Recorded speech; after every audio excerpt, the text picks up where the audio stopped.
कहानी की शुरुआत होती है सैंटी नाम के एक आदमी से जो अपनी वैन में सो रहा था। अचानक उसकी आंख खुली तो बेगोना नाम की एक पुलिस वाली ने उसे वहां पर वैन पार्क करने से मना कर दिया। इसके बाद सैंटी काम के लिए भी देर से पहुंचा तो उसके बॉस रोमुलू ने उसे बची हुई तनख्वाह देकर काम से निकाल दिया और जाने से पहले सैंटी को जहाज के बाथरूम भी साफ करने पड़े। बाद में जब सैंटी अपनी गाड़ी से जा रहा था तो उसका पेट्रोल भी खत्म हो गया, जिसके बाद वो जैसे तैसे गैस स्टेशन पहुंचा जहां वो अपने दोस्त पेट्रो से मिला। सैंटी ने उसे बताया कि उसका अपनी पत्नी मेटी से तलाक होने वाला है। बाद में जब वो वकील से मिलने पहुंचा तो वकील ने उसे और मेटी को बताया कि तलाक के बाद उन दोनों की जायदाद आधी आधी हो जाएगी। मेटी ने कहा कि वो जल्द से जल्द तलाक चाहती है, पर वकील ने कहा कि इसमें थोड़े महीनों का समय तो लगेगा। वहाँ से बाहर निकलकर सैंटी को एक लॉटरी टिकट बेचने वाली औरत ने आवाज दी और सैंटी ने भी मजे मजे में एक लॉटरी टिकट खरीद ली। उसने टिकट अपनी सिगरेट की डब्बी में रखी और चला गया। फिर शाम को सैंटी अपने कॉलेज की रीयूनियन पार्टी में पहुंचा जहां वो अपने दोस्त पेड्रो और मार्कोस से मिला।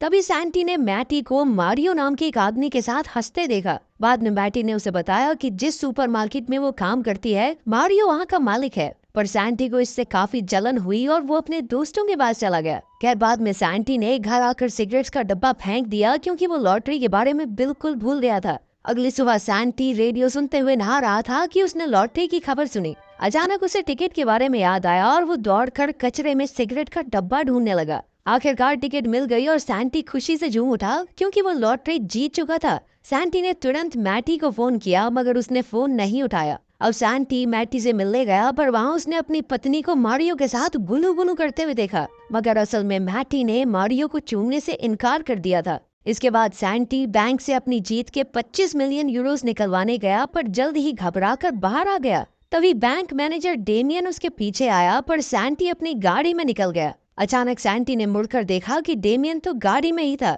डेमियन ने उसे अपनी जीती हुई रकम को सही ढंग से इस्तेमाल करने की सलाह दी। फिर लंच करते हुए डेमियन ने सैंटी से पूछा कि हाँ भाई, घर पे सब कैसा चल रहा है। तो सैंटी ने उसे बताया कि भाई मेरा तो तलाक होने वाला है। इस पर डेमियन ने कहा कि तलाक के बाद उसे जीत की आधी रकम मैटी को देनी होगी, इसीलिए उसने सैंटी को मैटी से ये बात छुपाने को कहा। सैंटी अपनी पत्नी से ये बात बिल्कुल नहीं छुपाना चाहता था, मगर बाद में जब उसने मैटी को फिर से मारियो के साथ देखा तो उसे बहुत गुस्सा आ गया। तभी डेमियन वहां आया और आखिरकार सैंटी सबसे ये बात छुपाने के लिए राजी हो गया। कुछ दिन बाद सैंटी मारियो से मिलने गया क्योंकि मारियो ने उसे नौकरी का ऑफर दिया था। उनकी थोड़ी बहस हुई पर अंत में सैंटी को सामान भरने की नौकरी मिल गई। इसके बाद सैंटी ने लॉटरी के पैसों से बढ़िया कपड़े और चीजें खरीदी। फिर उसने घर आकर सारी चीजें छुपा दी और खुशी से नाचने लगा। लेकिन तभी अचानक उसकी पत्नी घर वापस आ गई तो सैंटी ने अपने नए कपड़े और घड़ी छुपाने की कोशिश की, मगर मैटी को शक हो गया कि कुछ तो गड़बड़ जरूर है। खैर शाम को सैंटी जब एक 5 स्टार होटल में खाना खाने गया तो उसे वहाँ क्रिस्टीना नाम की एक सुंदर लड़की दिखाई दी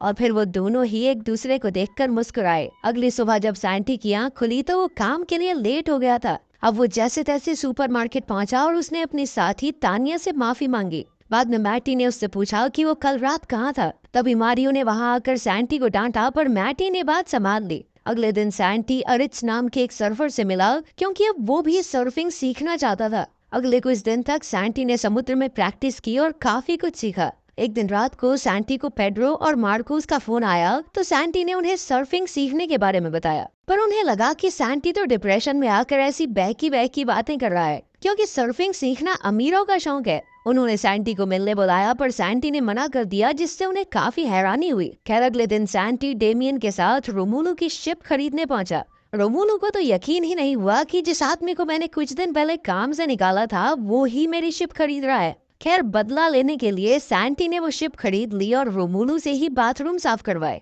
बाद में डेमियन और सैंटी आगे और चीजें खरीदने की तैयारी कर रहे थे कि अचानक उन्हें सामने से पेड्रो और मार्कोस आते दिखाई दिए। उन्हें सैंटी के नए कपड़े देखकर बड़ी हैरानी हुई, पर सैंटी ने झूठ कह दिया कि ये कपड़े तो उसकी नई नौकरी के लिए हैं। खैर फिर पेड्रो और मार्कोस ने उसे कहा कि आजकल वो उन्हें नजरअंदाज करने लगा है और वो वहां से नाराज होकर चले भी गए।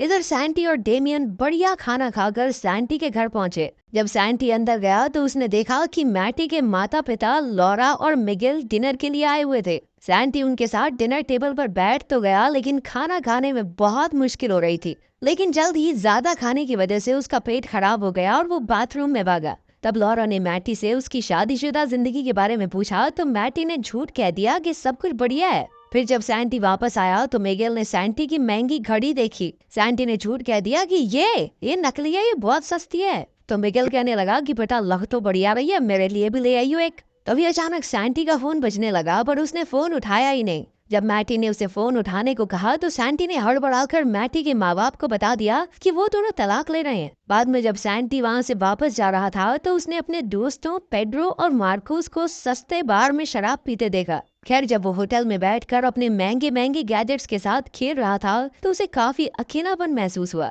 उसके पास इतने पैसे थे लेकिन खुशियां बांटने वाला कोई नहीं था। तब सैंटी ने डेमियन को फोन किया और उसे खुफिया प्लान के बारे में बताया। अगले दिन पेड्रो गैस स्टेशन पर था तो एक सुंदर महिला ने आकर उसकी खूबसूरती की तारीफ की। बाद में पेड्रो ने मार्कोस को बताया कि उसे मॉडलिंग का ऑफर मिला है। तभी सैंटी वहां आया और जाकर अकेला बैठ गया, पर फिर मार्कोस और पेड्रो ने उसे बुला लिया।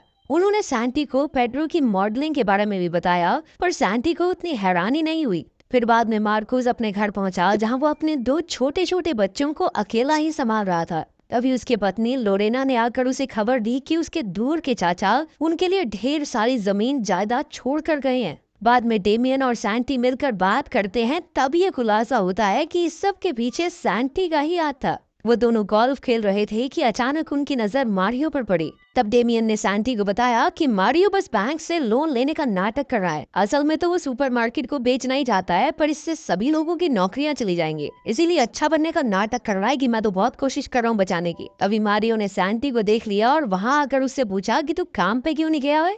उधर सुपरमार्केट में तानिया ने मैटी से पूछा कि क्या सच में सुपरमार्केट बंद होने वाला है, पर मैटी ने कहा कि ये सब अफवाहें हैं। तब सैंटी ने मैटी को बताने की कोशिश की कि मारियो सच में सुपरमार्केट को बेचने वाला है, लेकिन तभी मारियो ने वहां आकर मैटी को बताया कि उसने सैंटी को आज गोल्फ खेलते देखा। इससे मैटी सैंटी पर गुस्सा हो गई कि वो घर में तो 2 रुपए भी नहीं देता और बाहर गोल्फ खेल रहा है। वाह, नवाबों वाले शौक है। जैसे ही सैंटी सुपरमार्केट से निकला तो मार्कोस और पेड्रो एक चमचमाती सुपर कार में आ पहुंचे। उन्होंने सैंटी को साथ लिया और मजे से ड्राइव पर निकल गए। ये देखकर सैंटी को अच्छा नहीं लगा, क्योंकि मार्कोस अपने परिवार की जरूरत पूरी करने के बजाय इन चीजों पर पैसे उड़ा रहा था। लेकिन फिर मार्कोस ने कहा कि तेरे बाप ने दिए क्या मुझे पैसे, मेरी मर्जी मेरे पैसे, जो मर्जी करूंगा। आखिरकार सैंटी ने उन्हें बता दिया कि असल में ये गाड़ी उसी के पैसों से आई है, मगर उन दोनों ने उस पर यकीन ही नहीं किया। तभी अचानक मार्कोस से गाड़ी कंट्रोल नहीं हुई और वो सीधा पहाड़ी से नीचे जा गिरे। इसी दौरान सैंटी ने चिल्लाकर अपनी लॉटरी का सीक्रेट सबको बता दिया।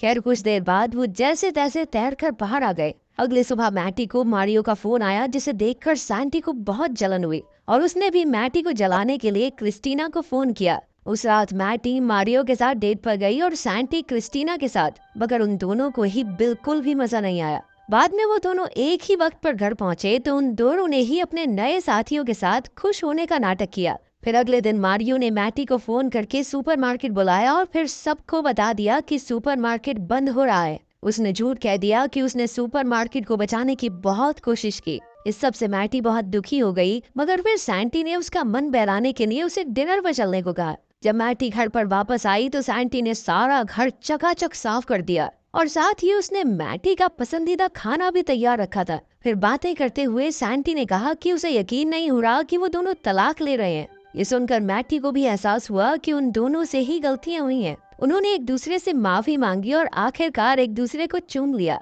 इसके बाद सैंटी ने खुशी खुशी मैटी को लॉटरी के बारे में बताया तो मैटी को उस पर विश्वास ही नहीं हुआ। उसे लगा कि सैंटी मजाक कर रहा है, इसीलिए वो गुस्से में बाहर चली आई। पर तभी सैंटी ने उसे शेड में ले जाकर वो सभी महंगी चीजें दिखाई जो उसने खरीदी थी। तब मैटी ने उससे पूछा कि उसने ये बात अब तक छुपाई क्यों, पर सैंटी ने जैसे तैसे बात घुमाकर उसे मना लिया। इसके बाद सैंटी और मार्कोस पेड्रो का मॉडलिंग शो देखने गए, पर लोगों ने पेड्रो को बिल्कुल भी पसंद नहीं किया। इससे पेड्रो निराश हो गया और फिर मार्कोस और पेड्रो ने सैंटी पर उनकी जिंदगी खराब करने का इल्जाम लगाया। बेचारा सैंटी सोचता रह गया कि मैंने जिंदगी बर्बाद की कैसे। अगले दिन सैंटी ने डेमियन को फोन करके उसका हिसाब किताब चुकता किया और फिर कभी न मिलने का वादा किया। उधर मैटी की सहेली लोरेन ने उसे सैंटी पर केस करने को कहा ताकि उसकी लॉटरी के आधे पैसे मैटी को मिल जाएं। मगर तभी मैटी ने देखा कि सैंटी ने तो आधे पैसे खुद ही उसके बैंक अकाउंट में भेज दिए थे। तभी उसके पास तलाक के कागजात आ गए, लेकिन मैटी को एहसास हुआ कि वो अब भी सैंटी से प्यार करती है। साथ ही उसे फोन आया कि सुपरमार्केट फिर से खुल रहा है। मैटी वहां पहुंची तो तानिया ने उसे बताया कि किसी ने पूरा सुपरमार्केट खरीद लिया है, जिसका मतलब अब उनकी नौकरी नहीं जाएगी। मैटी मारियो को एक खुशखबरी देने गई, पर तभी उसके सामने एक खुलासा हुआ कि मारियो ही ये स्टोर बेच रहा था। खैर तभी डेमियन ने वहां आकर कहा कि मारियो को नौकरी से निकाला जाता है और अब से सुपरमार्केट की डायरेक्टर मैटी होगी। मैटी बहुत ज्यादा खुश हो गई और वो सैंटी को ढूंढने लगी। सैंटी इस वक्त एयरपोर्ट पर था और मैटी उसे ढूंढते हुए वहां तक पहुंच गई। काफी देर ढूंढने के बाद आखिरकार उसे सैंटी मिला। मैटी ने उसे जोरदार थप्पड़ मारा कि कहाँ जा रहा था कुत्ते मुझे छोड़ के, और फिर उन दोनों ने एक दूसरे को चूम लिया। इसके बाद उन दोनों की जिंदगी में सब कुछ बढ़िया हो गया और दोनों मस्त ऐश काटने लगे। अगर वीडियो पसंद आई तो लाइक कर देना, चैनल को सब्सक्राइब कर देना। मिलते हैं अगली वीडियो में।